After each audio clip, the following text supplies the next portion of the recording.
Hello everybody, my name is Nthagwin, and today we're looking at 4 new isekais to look out for this October 2025, with some thoughts at the end. So without further ado, let's hop into number 1. Watching my status as an assassin obviously exceeds the heroes. This one opens with a nice action scene with an assassin that overthrows what appears to be another assassin. Then he goes to kill what looks like a man of nobility. We are then thrown into the classroom that then gets translated to another world, and we are into the usual RPG isekai as we know it. Our protagonist is a man named Akira, who is a guy no one pays attention to, which is fitting for his new class as an assassin. When we see his stats, we find that he is way stronger than the man who has the role as hero. He gets suspicious of this new world and ends up in a fitting manner cloaking and sticking to the shadows, and finds out something that is well of that suspicious feeling. The nobility is hiding something, and their plans for summoning those from another world isn't yet revealed. This story sets a fast pace in world building, so it doesn't bore you with needless details, and it feels like it is wanting to reveal all its hands to have an excuse to hop right into the action. Dungeons, and maybe even a dragon. You can't go wrong with this, and it's by far my favorite on this list. So far there's only 2 episodes, but it does look promising, and there's more to come. On to number 2, we have Hero Within a Class, a solid isekai that is based off of the light novel The Unemployed Hero Does Not Need Something Like Skills. This anime takes us into the life of a boy named Errol, who was born, as the name implies, classless. At age 10, kids get judged and are given their class, which dictates their jobs in life. Errol being born to some of the most powerful heroes in the land, a mother known as Farah, the Sword Princess, and his father, Leon, the Magic King. He'd expect a prodigy to be born, but when he was given no class, he is just a loser to the other kids in the area, and is quite the spectacle. Luckily for him, though, he was interested in picking up the sword early in life, inspired with his mother, the Sword Princess, and from his practice, he was able to get quite skilled with the sword. Some kids who had just come of age went to train and practice their new class skills as swordsmen had been showing off their new skills, and that's when Errol decided he'd let them hit them with them in combat, and by practicing, he would attempt to learn the skills. Through his effort, he was able to learn not only the swordsman skill, but even the ones outside of specified classes, which nets him as a jack of all trades. His journey will soon take him in search of powerful people of many skills to learn through combat and increase his renown and a thirst for knowledge. It is definitely a show to be on the watch for. On to number 3, there's another show that I've been dabbling with, and it's called My Gift Level 9999 Unlimited Gacha. Backstabbed in the Backwater dungeon, I'm out for revenge. And if you're wondering why I said 9,999 like that, it's because in the anime they have something where they say that. 9999.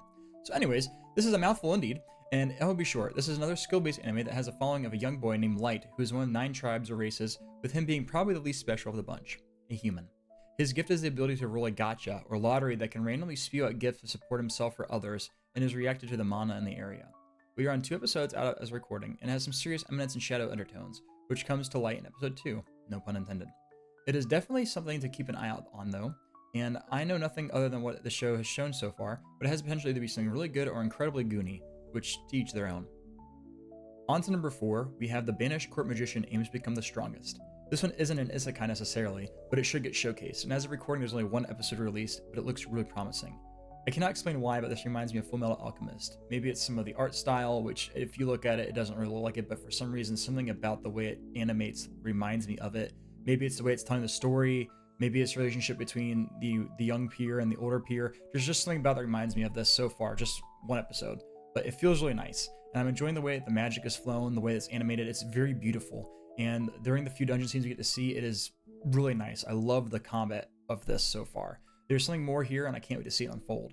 And yeah, now we're on to extra. So with watching my status as an assassin obviously exceeds the heroes. This one's real easy to get into once again because I said the world basing is so fast paced. It's not one of those things where it's like, all right, we're going to go slow and we're going to explain everything to you. You do get explained, what's relevant, what's needed, and it's more so we're going to throw you in here, we're going to get this kind of rolling, and you'll kind of decide whether or not you're going to care about it or not. And I think it's nice because with all the isekais that we've kind of had throughout the years, and this isn't a genre that is prone to have like nothing. We have a whole skew of content. I think this is something that you can just kind of pick up, watch, and you don't have to feel like you're super invested if you don't want to. And of course, I'm coming purely from the anime's point of view.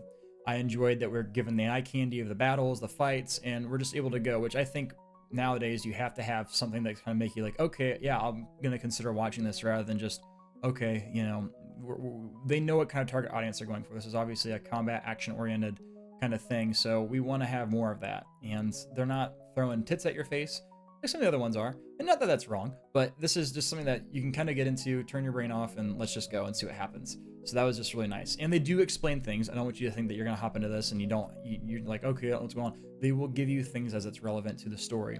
And of course, you're not supposed to know everything. there's supposed to be some drama going on. There's definitely that, and they explain things that, from what I've seen so far, other animes haven't explained, and it feels like it's, I don't want to say like original in its own sense, because obviously it's throwing a lot of, you know, different tones from other animes. It's really hard to be original in this field, but it definitely doesn't feel like a one-for-one copy of something else. So I think if you like isekais, this is definitely one that you're going to enjoy. On to Hero Without a Class. This one seems kind of, oh, I'm not quite sure what to think of it just yet, because it kind of feels like it could potentially be like another Asan Newbie Adventurer, if you've ever seen that show.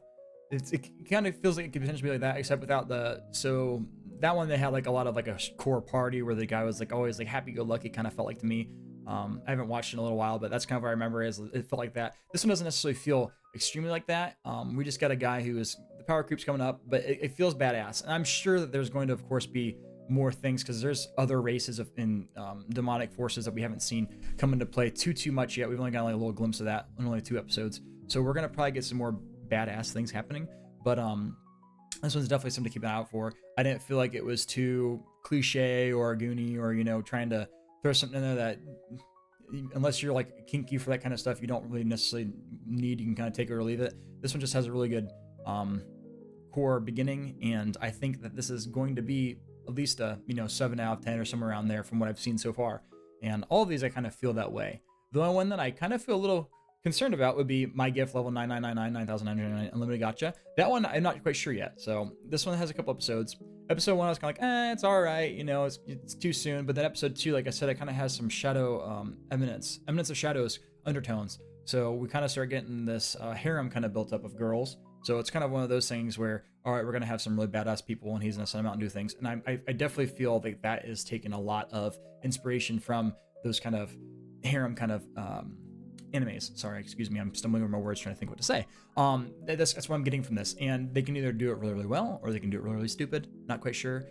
You do get some jiggle physics and that kind of stuff. So if you're into that, and by all means, go ahead and enjoy that. Just keep it to yourself maybe, or, you know, your own little group of people.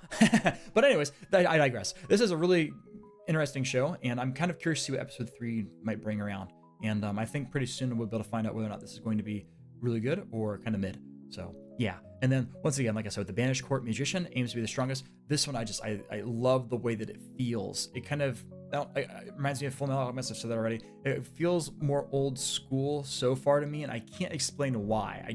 I don't know. I'm not well versed in shows. I'm doing this for fun, but from what I've seen, it just kind of has more of the older style, older feel. It feels like there's someone that's working on this that might be more of like a 2000s generation when it comes to explaining things, because it's done pretty beautifully. It does feel like it could be an original story. It's going pretty well. It's taking a lot of different elements from, you know, what we already have, but everything's going to. But they got me hooked. That's all I can say. I'm hooked. And whether or not you watch and you're hooked, you know, each person's their own. But for me personally, this one's like, I think this is like number 1 for me. The only reason why I didn't put this first on this list specifically is because it's not necessarily the typical isekai where you're in the normal world or someone else's normal world and you get reincarnated or something like that. This is just the world has magic. So yeah. Without further ado, I guess we'll just go on to the next episode. So thank you for watching, and until next time, I will see you later. Bye.